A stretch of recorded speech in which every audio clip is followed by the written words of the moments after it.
Please tell people, who are you and what do you do? Well, I'm Dennis Schooley, Randolph, and thanks for having me. First of all, You're welcome. um, I'm the founder of Schooley Mitchell. We're a franchise company that we have about 270 franchises throughout the US and Canada, about 40 in Canada, the rest are in the US. We're a Canadian-based company, although that really doesn't matter in our business. But our franchisees offer services to business clients, helping them reduce their costs.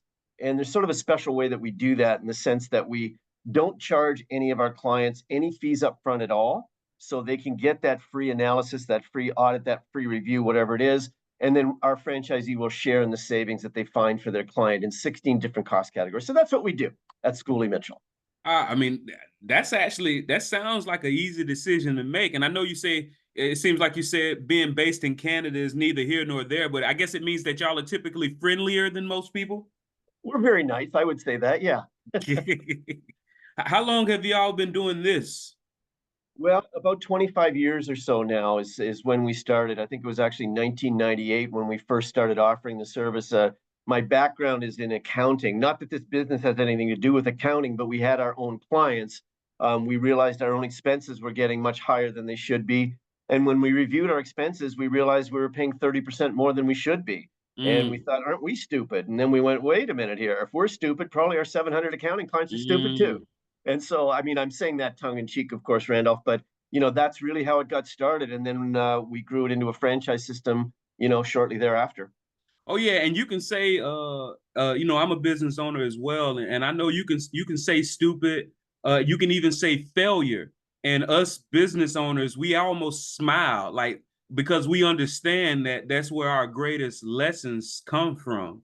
And so, what's something you know now that you wish you knew when you first started Schooley Mitchell? Well, I know that's kind of a tough one. I mean, we've really sort of laid out a plan for the last 25 years and followed it pretty well and pretty successfully. On the other hand, when we first started, we were only looking at telecom expenses, and that put us a little bit in a box where people thought that we wanted technical franchisees, and that wasn't the case at all. So I guess if I learned something, I would have maybe added some other expense categories earlier on than I did. So for the first 10 years, all we did was telecom analysis, but now we do 16 different cost categories. If I would have done that sooner, I think we'd probably have grown a little bit quicker, faster, and more efficiently. Oh yeah, and helped a lot more people because it seemed Yeah. like you were very sure to mention that you don't have to be an accountant to be a franchise in this model, a franchisee in this model. So it seems like typically whenever somebody is introduced to your franchise, that's what they think. They think they need to have some type of huge analytical mind. Yeah, and that's the opposite, really, because we do all the analysis at our head office. We have about 130 people working in our head office, and more than half of them are analysts. And we've got specialty teams in each of the different cost categories. So, what we're looking for are business people, people that are comfortable talking to other business people, explaining what we're going to do. So, our franchisees, they're obtaining the client, they're building the relationship with the client, they're presenting the reports when they're done with our support. They're working for referrals and renewals with their clients. So it's all relationship and referral type stuff. So it's not that analytical backroom mind that we want at all. It's that person that can go out and talk to business people and build a business. So we've got some very, very successful people that have done that. Oh yeah, one of the things that I learned is one of the highest forms of compensation is communication, and all truths are parallel. When you look at the pyramid of selling something to actually getting it done, I can look at the roofing industry, and for better or worse, it seems like the person that's making the least on that totem pole is the one who's actually driving the nails into the decking. Whereas it sounds like what you're saying is the if a person is good at communicating, is as good as establishing instant rapport, because uh to me, I can't tell if this falls under a high ticket or a low ticket way of thinking, because yes, you're going to save these people a bunch of money, but it seems like psychology wise you have to make them understand that this is you're paying us out of the money we save you. Well, the reality is our message is that you're not paying us at all. Your vendors are Mm, paying us because the mm, money that you're going to end up writing a check to us for is money you're already paying to the vendor, and yet you're keeping a good portion of that for yourself as well. So it's all about found money. So you're exactly right. Being able to communicate that, and you're right, the money is not in tearing through the bills and reviewing contracts and being on hold for 3 hours with a telecom company. That's what our people do. Mm-hmm. Well, actually, we don't have to stay on hold because we built better relationships than that. But a normal business would have to do that. Our franchisees don't have to do any of that stuff. They're just going to get the report when it's completed. We're going to go over it with them. We're going to actually present it with them to the client. So it's a very relationship driven business. Mm-hmm. So, and once again, to me, it seems like an easy decision to make. Are there no common objectives that you run into to where, all right, the essentially the service provider is paying us. This is found money, and that's where our compensation. What are there no type of objectives the way you like? Well, okay, well, Sure there are. Sure uh-huh. there are. I mean, if there weren't, we'd have 8 million clients. We've done 30,000 clients, so we've had a lot of success. That's actually our secret sauce, by the way. That data that we maintain from doing those 30,000 deals. That's what gives us the power and the clout and the knowledge to negotiate the best deals for our clients. But of course, not everybody says yes. And now sometimes they'll say no, it's not logical. So maybe somebody doesn't want to pay us a portion. Well, that doesn't make any sense. You're already paying the vendor 100%. But, that can still be a reason why someone might say no. Or some people might say the expenses that we're looking at, because see, what we're looking at, Randolph, is all those expenses below the gross margin line. We're not going to look at the cost of steel, the cost of payroll, those things that the company itself are very good at. We're going to look at all those other things below, telecom, merchant services, courier, less than truckload, waste, all those types of things where we're just going to put money back in the bank account of that client. But sometimes they feel it's not important to them. So they just say, nah, I don't want to. And then there are some people that will think they can do it themselves, that, they really can't, but they feel that, or they feel their vendors are treating them well. Like that's the fox in the hen house. So that's just a silly concept. But even to think they can do it themselves, well, no matter how big that company is, they're negotiating with their one invoice. We're negotiating with 30,000. So it's a completely different scenario. And yet there are reasons people will say no. But you're right, it is an easier sale than most anything I've ever heard of. So I would never say it's easy, it's easier. How's that? Oh yeah, the more data you have, the more leverage you potentially have. You can find that author by the name of Chris Voss. He calls it a black swan, right? You can be as smart as you want to, but if you don't know the data, Yep. it's like fighting a losing battle. It's a it's an analogy that I use. I ask people. I say, imagine the first time that you learned how to drive. You might not remember the details, but you remember the feelings. You were anxious. You were excited, right? And then Yep. whoever that crazy person was that was right next to you while you were learning, you first thing you did was you backed out of the driveway and you drove around the street neighborhoods. And then eventually you moved to the main street of the neighborhood, maybe a 2-lane highway, and then eventually you learn how to get on an on ramp. When you're dealing with these companies and you have no information, it's almost like they're asking you to go from the day of you first backing out of a driveway to a NASCAR race. It's no way for you to be prepared for that. But when you have somebody like it seems like the people at Schooley Mitchell, y'all have been racing with them. Y'all coming in first, second, and third place because you have all of this data. No, that's exactly right. It's the data that we have from every deal that we've done in the past, and every deal isn't just one. We get quotes from various vendors for every deal. So if we've done 30,000 deals, we've probably got 150,000 data points that we can use, and then we've also got a database of over 4,400 vendors where we've built relationships. Now we don't sell anything, we don't get paid by any vendors, but we know how to deal with them. We deal with people higher up in all these companies throughout these two countries that we operate in. And that's the data that gives us the power to do what we do. Okay, so sounds like let's say you were to one of your franchisees were to bring on a new client, and Yep. it sounds like y'all are going to do y'all best to negotiate with their service providers and vendors based off the data that you have. However, if this vendor or service provider is unwilling or unable, you may can introduce them to some competitors. You don't get any compensation from it, but you know some competitors that you've worked well with that are charging a more reasonable price. That's correct. As a matter of fact, we put it out every single time. We get quotes from multiple vendors every single time. We negotiate with those vendors. We've got software and tools to allow us to do this efficiently, but we end up with a report that we present to every client that shows them three options. Always one with their existing vendors, so we can show them how far their existing vendors willing to go, and then we show them two alternate vendors as well, so they can choose what's best for them every time. But if we've got three that we're presenting, we've probably checked with 10. Man, that's a beautiful thing. Thank you. Is there no low threshold? Like if I'm a business owner and I'm only doing $5,000 revenue, a gross revenue a month, is that too low to start talking about saving? No, it's all dependent on what they would spend in any one of these areas. There might be a low revenue business like that, but they do all their sales through credit cards. Or there might be a low revenue business like that, but they use a lot of telecom to drive their business. We can look at those expenses for them. So it isn't really related to revenue. It's related to what do they spend in each of these 16 different cost categories. And is there one or two of them that we can take a look at and find them some savings? And we don't just negotiate prices, by the way, Randolph. We also look for billing errors and recover that money.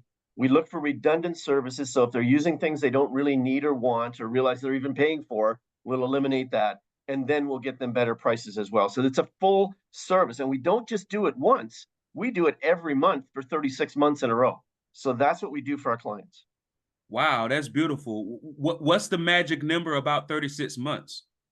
Well, that's just our normal term with our clients where we're going to share for 3 years because of all the work we do up front and these what we call post audits every month that we do out the 3 years. We feel that's a fair revenue Okay. share. But the majority of our clients will renew with us and have us keep doing it for year after year after year because they don't want to get back into the waste business or the telecom business because they sell cars or they manufacture tables. That's what they're good at. We're good at this stuff. Oh yeah, it's because it sounds like the reason why there's no low threshold is it's kind of like a conversation I had with somebody. Let a hard truth is that people go through divorces, right? And Yep. and one of the things in retrospect he was like, well, I never got a prenup because I only make $50,000 a year. I'm not a millionaire. I'm like, and I'm looking at him like that 50,000 is your million. Yeah. And it's probably even more important for you at this lower stage to look at the ones and the zeros of each of these bills. No, that's exactly right. And we've done everything from the hairdresser through to multinational corporations. So everything in between. And you're right. It's maybe only $100 or a few $100 for that little one, but that's more meaningful to them than in that 100,000 we find for a medium-sized company. So, but we do help every single business out there that wants us to help. Mm-hmm. And I've heard this before. There are three types of business owners. You have the mountain climbers, you have the fighters, and you have the craftsmen.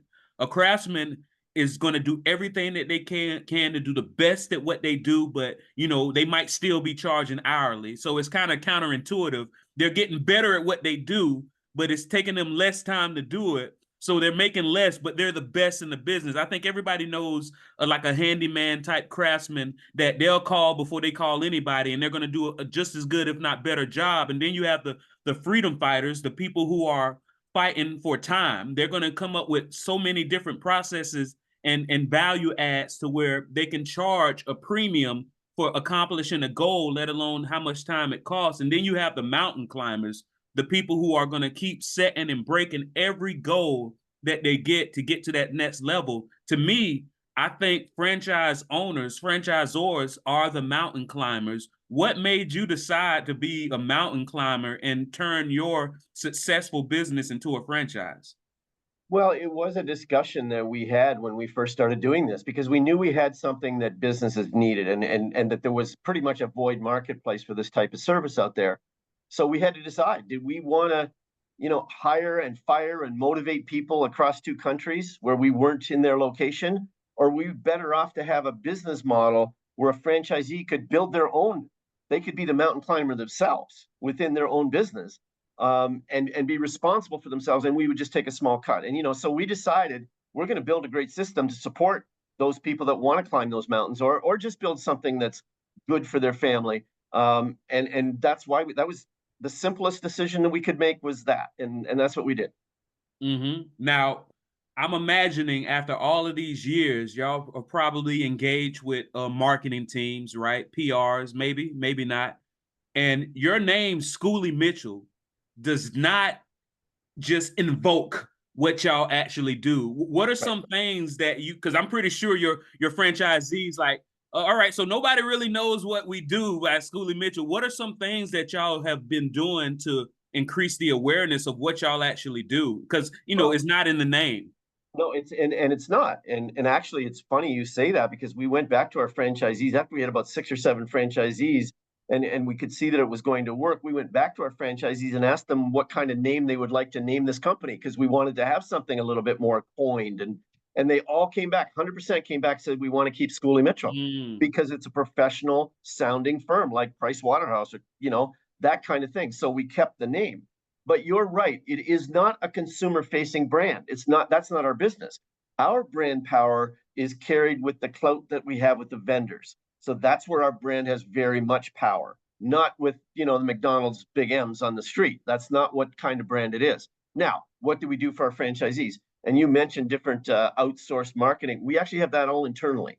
We have a wow. 14 or 15-person marketing team here. So we do all of the social media, all the content, all the video. We have those experts on our own staff, and we do all that for our franchisees so they can build their own presence in their own communities regarding what we do. And that's what we do.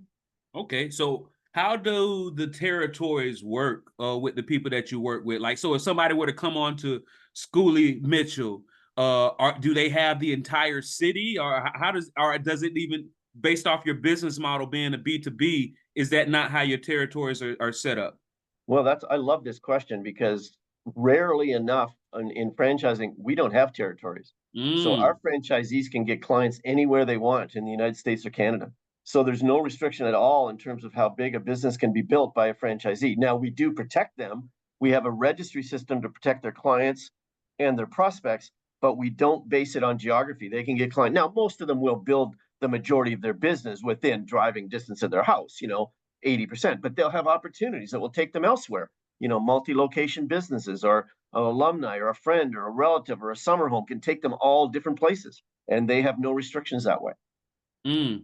And I know a lot of if anybody's familiar with a book called Traction, a lot of them know that big companies, well, not even necessarily big company, but successful companies, regardless of the size, usually have a visionary, and an integrator.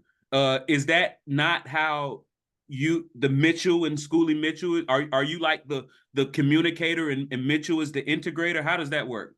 No, actually, Mitchell was my former accounting partner. We just trademarked the name before he decided he didn't want to do this. So Mm, my wife and I actually run this business together. So even though we've grown into a bigger business with 270 franchises and 130 people working here, there's still a family feel to our business as well. But I would say I'm on the visionary idea, can't execute side. My wife, Beth, is on the execution side. She runs all of our programmers, our analysis teams, our operations, and things like that. So it's kind of a perfect marriage, so to speak. Ah, that's beautiful. So was it one of those things to where you took all the risk in the beginning, and then finally she said, "Oh, this we might have something here, Dennis," or is it one of those things where even from the very beginning she was like, "We got something"? It was from the very beginning. I was sort of running the marketing and the training stuff because we didn't really have any franchises yet. And Beth, my wife, decided to do the actual operational part as if like a franchisee. And Hmm. so we started out together, just sort of executing on that manner, and it all grew from there. Man, that's amazing. How do you? Because once again, I think whenever somebody is able to make a positive impact on so many different people, I think you mentioned over 200 and over 200. What did you say? Over 250? 270. Yeah. Wow, 270 franchisees. How do you enjoy yourself? Like, what does a vacation look like for Dennis Schooley? Well, I think my wife would say we need to take more, but you know, just to sort of reflect on what you just said, we're very proud of what we built here because it was just an idea. It was just from dust, that we created this. and we've now got 270 people out there that are building a future, and 130 people here that are making a living in our head office. It's pretty cool to have created that, and that's sort of a legacy that we'll always have. Um, Vacation for us though is just to get away for a week or two at a time at the most, and usually Caribbean, and just lay in a beach kind of thing, take it easy. Although it's pretty difficult for me not to be thinking about the business all the time. Oh yeah, like a true visionary, because with recreation comes recreation. I don't think words are an accident. It's a reason why they're both spelled exactly the same way. Well, You recreate, then you recreate. And it seems like with your business, it also seems like no brick and mortar is required. Is that a fair no, assessment? that's absolutely correct. Yeah, it's a low cost of entry, and sometimes that's to our detriment because people that maybe have a higher net worth don't think it's a business for them, and it is. But it is a low cost of entry. But then I'd say 98% of our people operate from home, so there's a very low overhead as well. Now, there's a couple that have an office because they want to, but they don't need to. So it's very low overhead and low cost of entry. Okay, so the $1 million question is, on average, what is expected for someone to spend out of pocket, with the franchise fee included, plus the typical startup costs? What can they look at? It's under 70 grand. Uh, Wow. our franchise fee is 68,000. Really, all they need beyond that is maybe $700 or $800 worth of business cards and letterheads and marketing kits, and that'll do them for their whole first year. I mean, they're gonna have things like gas and chamber memberships and phone and stuff like that. But startup actual costs, that's it. Under 70 grand, you're all in. That's powerful. That's powerful. I think And so. and one thing, a lot of people, because a lot of people are listening to my podcast, and they didn't even realize that maybe they were looking for the next corporate job, but Yep. they didn't even realize that this was an option for them. Um, and one thing that they're going to discover once they start learning more about franchises is that item 19, that FDD. Is that not something you discuss? What does your item 19 look like? Well, I mean, yes, we have an item 19, and it's going to show. Are you familiar with the Pareto rule, the 80-20 rule? You know what that is? Oh yes, sir. Okay, What? so Okay, go I, ahead. I, I often say to people, I wish Pareto was still alive because I need to talk to him. I'm trying to make Hmm. it the Schooley rule. It's not catching on. But I'm just kidding about that, of course. But what Pareto said, what his theorem was that in any organization like ours, which is based on client acquisition, or any sales force, the top 20%, they kill it. They make 80% of the money. That's his theorem. And I absolutely agree with that. And so you're asking me about item 19, but what Pareto didn't analyze was the bottom 20%. And they don't do anything. And that's a Mm. shock in a franchise because they made an investment, they went through training, they got the same opportunity as everybody else, and yet you're going to find that in every sales force, in every business like ours, including yours, 20% of them don't do anything. So the real model is 20% kill it, they change their lives. 60% are lifestyle driven, and in our world that means they make 75 or 100,000. That's what they want, they stay there. And then 20% are dogs. So our item 19 is going to reflect that. We've got people making more than seven figures every year in our item 19, and we've got people making zero. So that's what they're going to see, because that's the reality of it. And I'm glad you described it like that, because that 80-20 rule works in so many different ways. For example, 80% of the outcome is determined by the first 20% of what you do in the beginning. Like Yep. it's so many ways. There are people who have this amazing book that they've been working on for over a decade that Yep. never gets done, and the world is never benefits from their knowledge because they can't get it past 80% done, when what they really should have done is released it at 80% and then let that energy from being it out to get them up to that 90%. What Yeah. you're saying is, yes, we have a public document, a franchise disclosure document, and you're going to see numbers. But you have to remember what these smart people have already determined about the hierarchy of things. That's right. And if a person is looking to build a business, to build a future, to build wealth, they should look at that top 20%, and then they should say, can I do that? Can I replicate what that person has done? Because it doesn't take any special skill here. It just takes commitment. That's it. This is so powerful, man. And I'm usually good at asking questions, but I know just from the short time that I talked to you, there may be something that I should have asked that I didn't. Is there nothing that I should have asked you that I did not?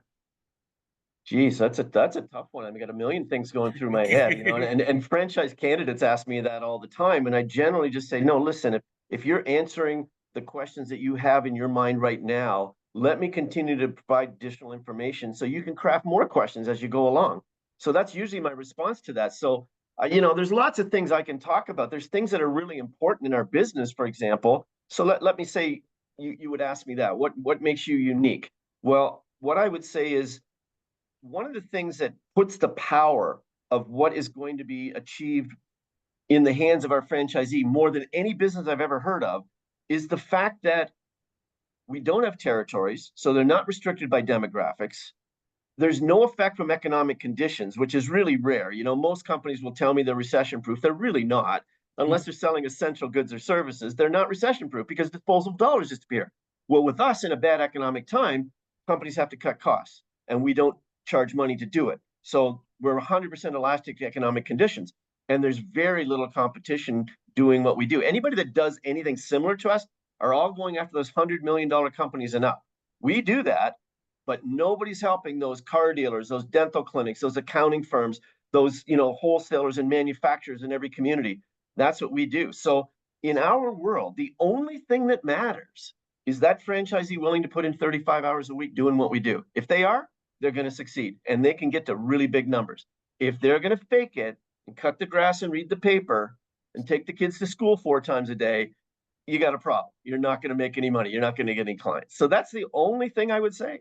Oh, that's good. So, being that you mentioned those different industries that are commonly not getting the attention that they should with the type of services that Schooley Mitchell offers, is there no categories? Because I know you mentioned telecom and waste, and maybe that's just the main thing because I'm not familiar with the full business model. Are there no common bills that these companies have that they don't realize that that's negotiable? Well, see, every single company, I often say every client is potential. Every business is a potential client for us, unless maybe it's a fisherman in a boat that doesn't have a cell phone. That's about it. Because He we might be look at paying too much for his fishing poles, Dennis. Come on now. but we don't look at that. So you're right. So he's on his own on the fishing pole or the worms, right? But Gotcha. or the shrimp, whatever. But we're going to look at all those other expenses that every business has. So no matter who the business is, they're going to have 2 or 3 of the expenses we're going to look at. As a bigger business, they might have all 16. But we look at pretty much everything below that gross margin line. So every business needs our help. I don't know if I'm answering your question or not, but well, let me ask more directly. What are some of the 16? well, we do telecom, merchant services. So whenever anybody accepts credit cards or debit cards, they get charged by a processing company. So we look at those costs. We look at courier costs, so FedEx, UPS, that kind of thing. We look at waste, and that's not just garbage. That's everything that a company might have to dispose of and has to pay for. So it could be medical waste, electronic waste, sludge, scrap, shredding, anything like that. We look at less than truckload. We look at software as a service. We look at uniforms and textiles. We look at supplies. So we look at facility supplies, things like cleaning and washroom and things like that, but also office supplies, also packaging and shipping supplies. I can go on, but there's all kinds of, compressed gases, fuel, all those sorts of things. Every company has some of these costs. It seems like a good customer for Schooley Mitchell franchisees might even be municipalities and cities. Absolutely. Sure. In fact, now they're a little bit tougher nuts sometimes because they have some restrictions in terms of who they can buy from. But Gotcha. beyond that, yes, I mean, they just don't have the time to manage these individual expenses. They've got more important things to do. Like every company, so does government. And yeah, we've got some really great government clients, and we save them an awful lot of money. Man, that's powerful. It's one of those things to where don't be so sure of what you want that you wouldn't accept something better. Don't be so sure that maybe you're in an industry that's requires a lot of cognitive abilities that you yourself can ensure that you're paying the best price. A lot of times you're doomed due to lack of data. And you can be the smartest person in the world, but if you don't have the leverage or the knowledge or the data to compare what you're being charged, you're probably taking too much. And I would probably go so far to say is maybe it seems like if somebody's paying what 3% for credit card transactions, they're probably paying too much. No, you're absolutely, and not all those things you just said, but also the time to look at it every single month. And so all Mm. of that comes into why do they want us to do it? But you're right. I don't 3% is too much. I'd have to look at that company, what industry they're in, what kind of transactions they have. But we know all that. Not me, by the way. I don't know anything, but our staff knows all that. Yeah, that means you're the smartest one in the room. If you downplay your genius. Well, I don't know if I'd say that, but anyway, we've got a good system here. We've got a lot of smart people in the background that know all that stuff, and that's why we create those valuable, what we call value reports for our clients. Oh yeah, I remember it was a quote from Henry Ford, and I'm paraphrasing. He said, "Why would I waste my time filling my head with all of this general knowledge when I can push a button and I can have 10 smart people come into the room and give Yeah, me the answer, right?" yeah. And I think he actually won that lawsuit. He had sued the newspaper for saying that he was I think an ignoramus or something of that nature, and he actually won the defamation lawsuit, right? Dennis Schooley, I want to thank you so much one more time. Can you please tell people who are you and how to get in touch? Yeah, I mean, we're Schooley Mitchell. Our phone number here at our head office is 888-311-6477. And I guess that's the best way for anyone to get in touch with us. My email is dschooley@schooleymitchell.com.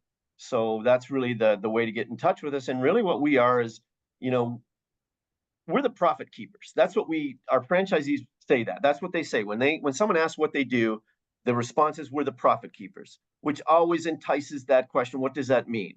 And then what we're really going to say is, look, companies simply pay too much for all these different types of expenses.